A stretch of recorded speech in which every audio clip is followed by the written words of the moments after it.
to another episode of Couple of Nerds. I'm your host, DnDWife, and with me is my co-host and dungeon master, Eguile. How's it going, everyone? Hello, everybody, and welcome to our 30th episode of Couple of Nerds. I know, it doesn't seem like it's been very long, but we've already almost at 30. Yeah. Oh, yeah. Now, here's to many, many more. Yes. So what's tonight's episode? So today is a Just Us episode on the role of food in bringing people together.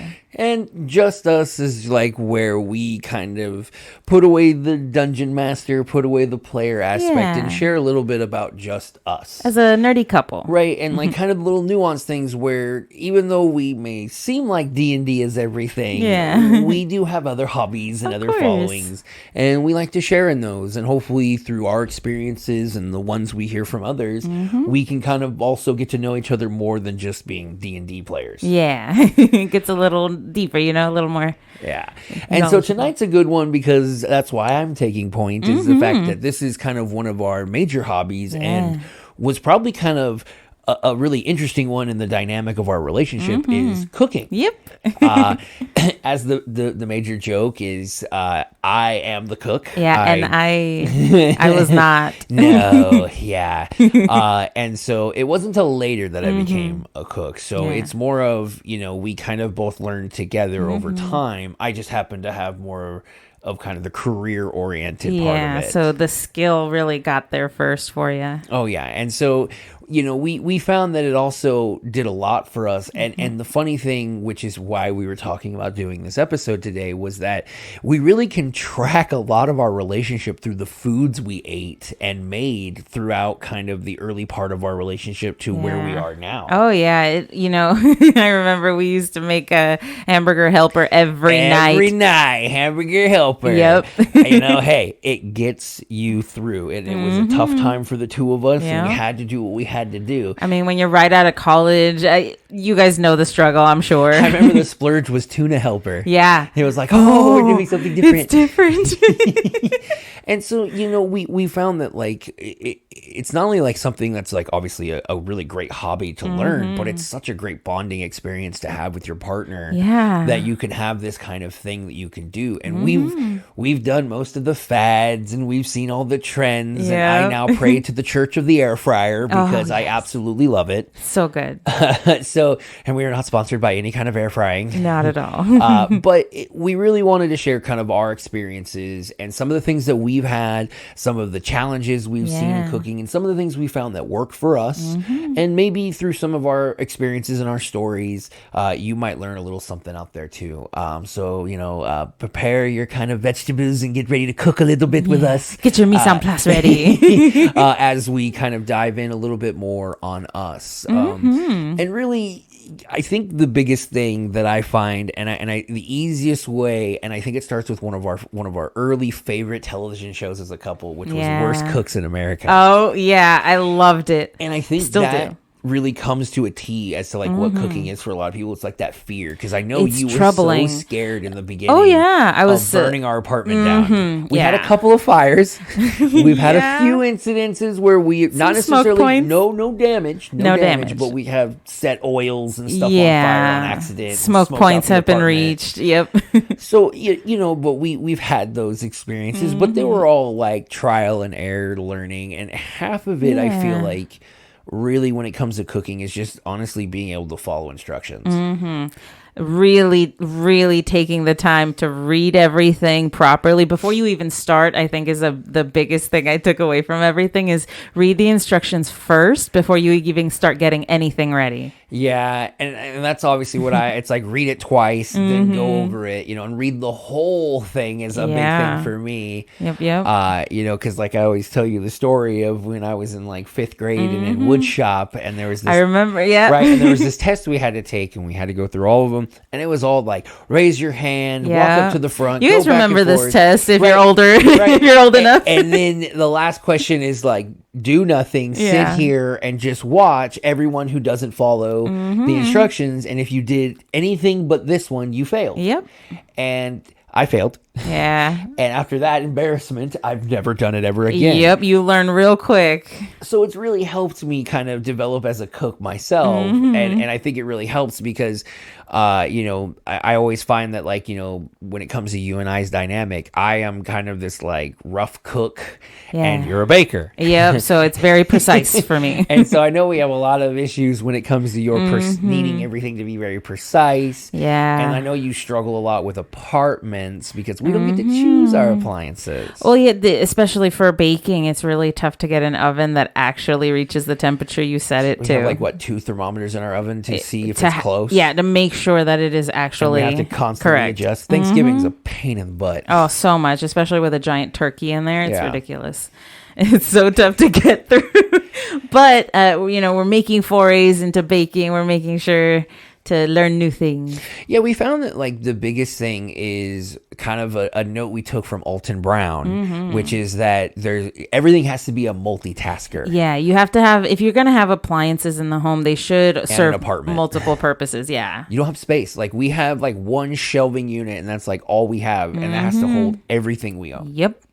So it's tough to find space for big bulk items that you're going to only use, let's say, once out of the year or a couple times. Yeah, that's like space that just, that we found. And we we've had the dumbest, and like we had a giant fat fryer that we never would clean because it was just gross. Too much of a hassle. We've had various toaster ovens, and it's just like getting stuff for the sake of getting stuff, but it's not what we needed. And it just takes up space. Oh yeah. And I think we've learned over the time where it's like, get the basic thing, see if you like it, learn the bells and whistles, and then if you do like it, get the better bigger one, make the investment. But man, we really kind of did a lot of trial and error. I mean, for the longest time, we used to basically barbecue on like this little indoor portable grill we had for the longest time. It was those foldable ones that you get for like college. Yeah, it's really the way I would probably, like a griddle. You can plug it in, no gas. But then eventually we were able to, try to get a barbecue in our apartment. Yeah, and we did for a while. We had it. Yeah, we had this little Weber Q, little tiny, because apartment life, you need a small barbecue. You can't have the giant backyard ones. You lose all that space. And so we had this nice one, but as the struggle of being in an apartment, the rules changed and people complain. Yeah, I don't understand why they hated the smell of delicious burgers, but I guess to each their own. Yeah. And so, now we've unfortunately had to kind of bring that back in and try to find another alternative to our kind of grilling needs. But, we do have alternative appliances for that. We have a giant copper sort of skillet that does a really good job of getting a similar sort of taste. It's never the same. I know. You lose the smoky flavor, unfortunately. Yeah. And so really, for us, it is that organization that comes to the apartment living. And when it comes to us cooking together is luckily our apartment does have kind of a very open area to it so that you and I can occupy it very close. Yeah, we can move around and not have to worry about bumping into each other. We've had sessions where we've had multiple players, intermixing, grabbing stuff from taco, nacho bars. Including myself, there are 6 players at the table plus the DM. So that's 7 people walking around at any given time. So we really kind of make sure we have kind of that practical usage of what we have. And obviously, being in that apartment, our appliances kind of suck. Yeah. So we dream of one day hopefully getting a home, but that's a future plan. That's like much of us young kind of middle of generations kind of hope for, but probably won't get to. Right. But I mean, really the biggest thing for us is that we learned how we kind of grew from our cooking, right? Like, so like we were saying, Hamburger Helper and boxed lunches and stuff like that. Yeah. But now we almost cook almost everything entirely from scratch. I'm especially proud of myself because I know you're the cook, so it's kind of expected of you to know how to make things. I guess. So your cooking's always great, but I did struggle at first to like find the confidence to just start cooking and start trying new things. And it's still a little difficult, I'm not going to lie. Yeah. And And like we've kind of finally settled on the idea with all the different kind of ideas we've made. We finally are going to sit down and start working on the recipe book that we've been talking about for a while. Finally got started on it. I think it's just like the little push I needed. Yeah, and we want to make it those things where it's those easy things that we love that we can also share with everyone else by scanning our recipe book and sharing it with our subscribers. Absolutely. That way everyone can also sample in some of the foods we have and that we've kind of trial and erred. And then it'll be kind of cool to think of people all sharing the same food that we've kind of made. Yeah. You know, obviously it's just, you know, one other way that we try to like help out and reach out to others. And if we put these recipes up, a lot of them are recipes that we've used to feed our D&D table. So as always, you know, if you want to feed them to your D&D table, it'd be really nice to share that with everybody. So, I mean, you know, we ourselves are still rookies. I mean, I could probably sit here and we could do almost like a deep dive just on cooking and culinary techniques. But really, I find is one is just trial and error. And the great thing nowadays is that there's just so many YouTube, like, easy, do the whole steps side by side, go back, relook. I mean, Pause, look, I am a professional chef, but I still have saved on my phone Gordon Ramsay's turkey recipe for Thanksgiving. Yeah, for Christmas that I dinner, always go back to every time, and I watch and train myself, right? Because it's that's the glory of the world we live in now with the communities you can reach out to. So you can, you know, just pull up a recipe, follow it. If you mess up, hey, a lot of times, you know, I'll even tell you where it's like, oh, I messed up, you know, we'll still eat it. It's still good. Yeah. It's just not quite perfect. Yeah, it's not the exact recipe. But just like being a DM, that's the whole point, right? Like you get it better over and over and doing it, and you get those little fine touches. But really, the thing I recommend with that is write your recipes down. Yeah. Because it doesn't matter how many times if you don't remember what you did the last time. Because there's been plenty of times where we've gotten it perfect. So good. And then we struggle to get back to where it was. Because we forget can't remember what the we change did. was. Yep. Oh, it pisses me off sometimes. I was like, I remember it was so good. What did we put in it? Yeah. You know, I'm trying to find that secret recipe. And if we only have written it down, it wouldn't have been a problem. Wouldn't at all. Yeah, it would have been just fine.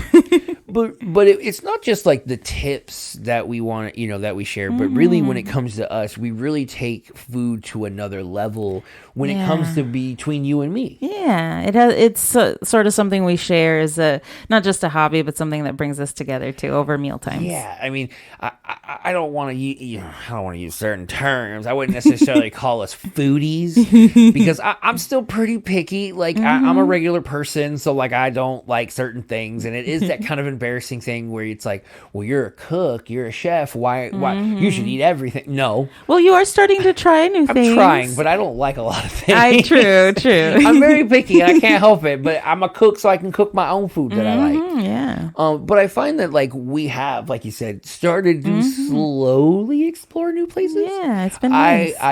As we have found over the last couple of years, I've come to love Korean food and all things so Korean much. food. It's so good.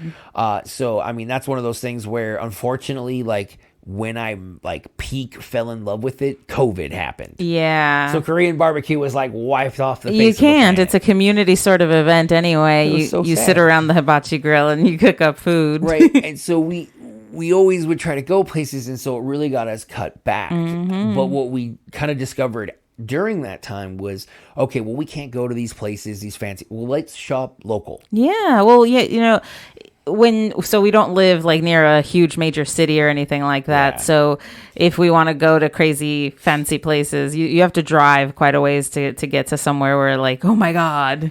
Yeah. And so, but then there's so many places like in our town, which is kind of this small place, that there's a lot of unassuming restaurants. Like that there are is amazing. this delicious Italian place that literally so looks good. like just like a little mom and pop store next to an auto parts shop. Yeah, honestly, it looks like a house. It has maybe 10 tables, but it is The interior is gorgeous, so though. delicious. And the food is off the wall. And if we weren't something where it wasn't where we were going, hey, let's try local, let's see the places. We would have never not go to found it. chains. We would have never found this place. And now it's become like a regular sort of date spot for us. Yeah, right. And it's been kind of, we've gone there multiple times. We've met the owners, and that's that kind of connection you make. So we really say like, hey, when someone's like, where should you go? Go local. Yeah. Don't drive hundreds of miles to go eat good food. There's probably good food nearby. Yeah, and don't go to chains. They're you know, go somewhere new that's exciting, that's different. Yeah. But also make sure you check out reviews. Do your homework beforehand. Yeah, like we have some some foodie rules Yeah. that we try to maintain, because it is that thing where it's like, you know, we're introverts, we're a couple of nerds, so we take our pinky toe and dip it into the water before we really get into anything. So, you know, you always want to go at your own pace and never really dive too deep into it, because whatever you're comfortable I've had a with. few instances where it's like, oh, I really like something, but then I go really and then it like just messed up my stomach, and then it turns you off for a while, for a long time. You know, but really, like, our biggest rule is just no chains, because that's really the first step on getting better food right off the bat. Well, you can like always go to a chain, right? They're supposed to be there for like when you're in a pinch or it's the only option. But if you really want to go somewhere with your significant other, your partner, I think going somewhere new that isn't a chain, that could be a mom and pop shop in the area that's local, is nice. Plus, half the time you and I go, we love going because it's a much more quiet, intimate. You know, you go to an Applebee's at any time, it's going to be loud. It's right? full. But you go to these places where there may be only 3 or 4 other people. You very well could have a restaurant to yourself, which is our little secret. That's what we've been doing, is we go to these day dates, because, you know, all the young kids go on these late night clubs and stuff. We go on day dates. So that Italian place that we really like to go to, we go for lunches, because the lunches, it's almost completely empty. There's maybe one person in there at like when we go in there, but it's really busy for dinners, so we tend not to go for dinners. Yeah, and so really that's kind of like the things that we've done. And then, you know, in our really early days, we were both working warehousing. Yeah, I mean, 12-hour days. We even experimented with meal prepping for a while. We had to, because we were spending so much time at the warehouse. There was no time to even make food. 6-12s. Yeah. And then it got to that point where we would be spending an entire half day making chicken burritos. Yep. That was our 7th day. Was just half of it was making food. For the other 6 days. I remember we made like 30 breakfast burritos and froze them. Our freezer was just filled with pre-made breakfast burritos. So we had breakfast, but then we also made like 30 enchiladas for that week. Sandwiches. Like the next couple weeks. And at first, it seems you're like insane, like you're feeding an army. But like, man, after you get all the work done and once you build that habit, it was a lifesaver. Yeah, and it got quick. It allowed us both to have that experience and like building that time together. Yeah, you're kind of doing like mundane tasks because you're making like 30 burritos, and it is a lot of time. but at the same time, you're saving the time that you would have been spending when you're exhausted, when you're tired from a 12-hour shift.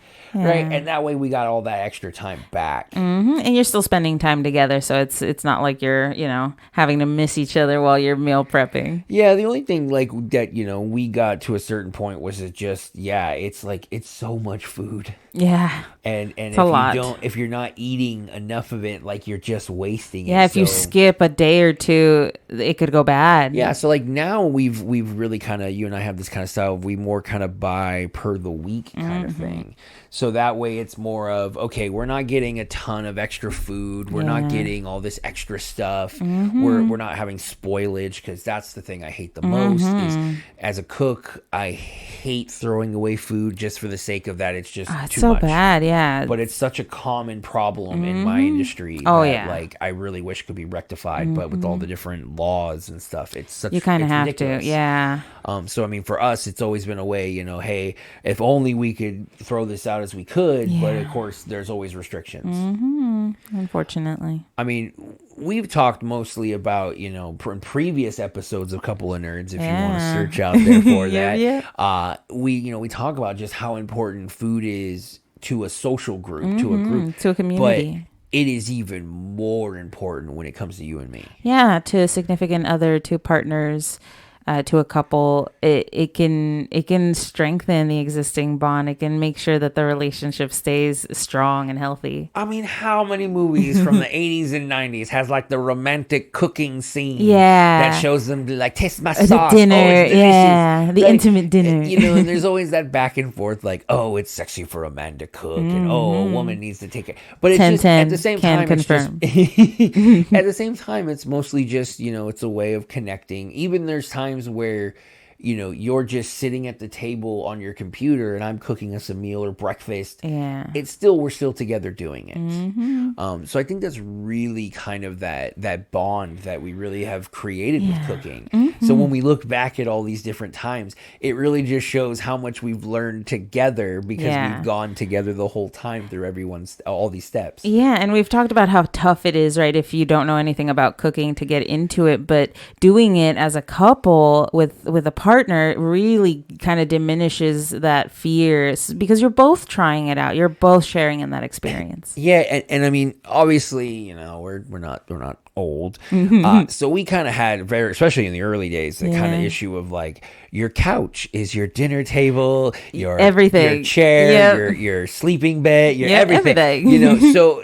We would eat most of our meals kind of sitting at the coffee table in front of the TV, and we didn't kind of understand just how significant it was to like sit at the table, turn everything off, and just enjoy a meal together. Yeah, we didn't realize until a little while ago we started doing these like sit down dinners where specifically it had to be on like certain nights. We were just like, we're just gonna sit here, no phones. Like low lighting, it'll be really nice, just the two of us, and it's been really awesome to have. Oh yeah, and I think that's really like, and that's an extension to families, extension to D&D tables, even friends. But I think that's at the root, like as we said in the previous episode, like that's kind of where the root of that philosophy comes from, is how much eating together at a table and being close and surrounding you and me. And that is the foundation for all the other ways that we interact within our community. Yep. It really does help set a sort of, like you said, a foundation for a lot of different bonds. Yeah, and I think that's also that one thing where, in the beginning, especially when we first started, we both knew nothing. So it really was this kind of like, okay, we're unified in our lack of knowledge in cooking. It's like, I can read a box, and that's why I make Hamburger We can Helper. follow instructions. Right, yeah. So it was really kind of nice to, have you to learn and make mistakes and eat my horrible food, and I eat your horrible burnt stuff. Right, and together we grow. When you convince your partner, no, I love the taste of burnt stuff. That's amazing. A flavor I love. But they're tears of joy. It's all in fun, and really like the biggest thing is that I find that like we could have the craziest stressful day. Oh yeah, it could be the worst. We come together and we cook, and because you're focusing on a task and you're focusing on basically feeding yourself. Yeah, everything else goes away. Kind of melts off. Yeah, right. And it's one of those biggest probably rule that we have at our house, which is the reset rule. Yeah, it's and important. You walk in the door of our apartment, you close that door, and you just start taking a couple good breaths. Yeah. You put your stuff down, take a couple more good breaths.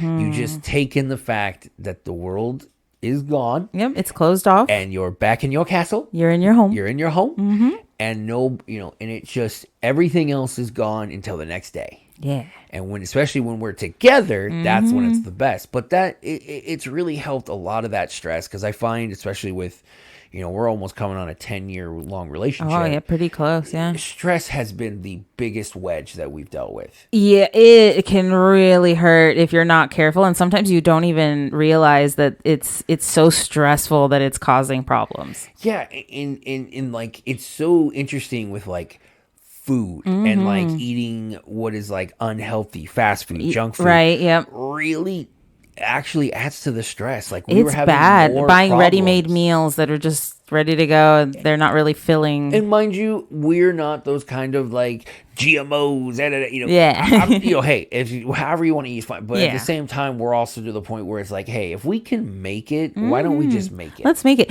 We just made beef jerky. I know. For the first time. Pork jerky, sorry. Pork jerky for the first time. And it is in our favorite bulgogi flavor. Yeah. So, we're really trying to double down, because as, we've spoken, our goal is to hopefully one day buy a home. And hopefully we can fend for ourselves food-wise. Right. And hopefully we can find ways to do the things we love and translate that into providing us that life. I'd like to have a food garden where, we can kind of make our own stuff. We don't have to go to the grocery store for much.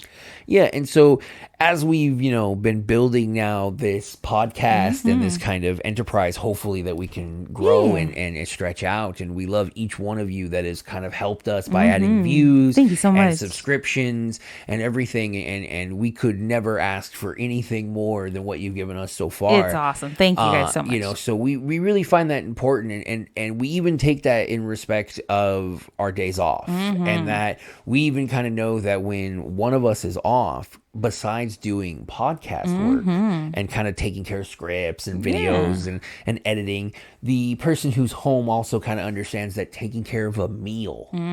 Because having like one day of your week where you're just like, okay, when I come home, everything is handled for me. All I got to do is put fork into my mouth. It totally makes it where the stress kind of It's a lot easier to just come home and chill and not have to worry about having to set dinner up, having to set the table, getting stuff ready. And what I find is super funny half the time is like, so if, I come home from work and you're cooking, 9 times out of 10, I end up joining you anyway. Yeah, you end up helping. And same thing if I get home and you're cooking, I'll do that. Can I help? Because we have so much fun cooking together and like enjoying that kind of moments together of both our successes and failures. Yeah, and that's the other thing, aside from taking away the stress of your partner by cooking for them on your days off, there's also on the days that you do share together, that cooking together can help too and can be really nice. And we kind of really have started this new trend, and we're going to be updating you guys on it as we go, which is what really also sparked this conversation. We're really doing this idea of like finding the foods we love and just finding a way to make them at home. So we absolutely love Chinese food, but it has gotten so expensive. We have a restaurant we absolutely love to go to, but oh my gosh, it is ridiculous out there. And so we're kind of trying to endeavor to now make it ourselves and learn. So that way, not only can we make it more inexpensive, but we can also kind of increase the flavors that we like and make it maybe tailored to more our tastes. Oh yeah. Shout out to Pinterest, because I have been finding so many recipes on there. Our kitchen's going to be so busy. But because of that, we're going to be sure to show all those photos on the Just Us section of the Extrays Project Discord. And videos on the YouTube. As well as we will be sharing first on our Discord some of the recipes that we use personally. Yeah. We have recipes for shepherd's pie, our halfling chili that we hand have pies. Edits that we've made, hand pies, various different things that both you can use for yourself at home or on various D&D adventures. Yep. But we really want you to be able to come and see kind of what we have done. And please, if you have any recipes yourself, please share them also on the Extrays Project Discord, because we love trying new things. I only ask, please, nothing super spicy. I am a wuss when it comes to spice, but I am just now learning. I've learned Chipotle. Yeah, and although I am Latina, I also do not like excessive spice. So we are trying to learn, and we've discovered Chipotle and the it's smoky awesome. heat, and so we're getting there. we're slowly. But yeah, so it's more that you guys can show us and hopefully not totally burn us out. Yeah, we hope so. But thank you so much for engaging. We will definitely be trying out all the recipes that you guys recommend, posting pictures, videos, and everything on the Extrays Project Discord. So make sure to let us know. We would love to hear from you guys. Also, if you have any of those embarrassing stories to share, we would definitely love to have some camaraderie and some of the failures. We will post a few of the pictures of some of our burnt offerings to the kitchen gods. Some bonding through failure. But really, hopefully, just with these segments, it's really just about hopefully letting people know us and kind of shedding a little bit of like the dramatics and the acting and all that, and just really kind of letting you kind of get an understanding of that we're just two people. We're just a couple of nerds. Right, we're a couple of nerds. We're just a married couple trying to get on in an apartment, trying to build a business and build a community, because we feel like we want to connect because of how we've connected with our players and our other people within D&D, and we want to see that go so much further. So this is just one aspect of our lives. So hopefully we can share more cooking. We'll give more updates in the future of any new trends, and hopefully show you guys some of the things that you've given us and tried it ourselves. Absolutely. And if you guys need a link to join the Extrays Project Discord, let us know in the comments below. We can send you a link right away. Thank you so much, and have a great night, guys. Yeah, thanks, everyone.